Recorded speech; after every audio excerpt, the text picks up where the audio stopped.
చాలామంది అంటుంటారు, గతంలో చూసాం మనం, జీవో గురించి ప్రస్తావించారు. జీవో తెచ్చి ఇంగ్లీష్ మీడియంలోనే విద్యాబోధన ఉండాలా అని చెప్పారు. ఇంగ్లీష్లోనే ఏంటంటే ఇంగ్లీష్లో చదివితేనే బయట ఉద్యోగాలు వస్తాయన్నారు. అదే వాస్తవం అయితే ఈ వేదిక మీద ఉన్నవాళ్ళు ఇంత భాష మీ తెలుగు మీడియంలోనే, డిఎంహెచ్ఓ గారు మీరు ఏ మీడియం చదివారు?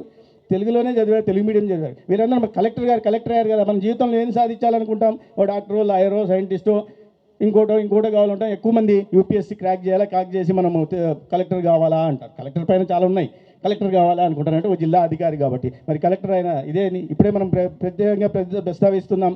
మన ముఖ్యమంత్రి గారు తెలుగు మీడియంలో చదివారు, మన పవర్ స్టార్ పవన్ కళ్యాణ్ గారు తెలుగు మీడియంలో చదివారు, మనం నరేంద్ర మోడీ గారు, వాళ్ళ ప్రపంచ నాయకుడిగా ఎదిగిన నరేంద్ర మోడీ గారు ఆయన మాతృభాషలో చదివారు, తెలుగు మీడియంలో చదవలే. ఆయన మాతృభాషలో గుజరాత్లో చదువుకున్నారు.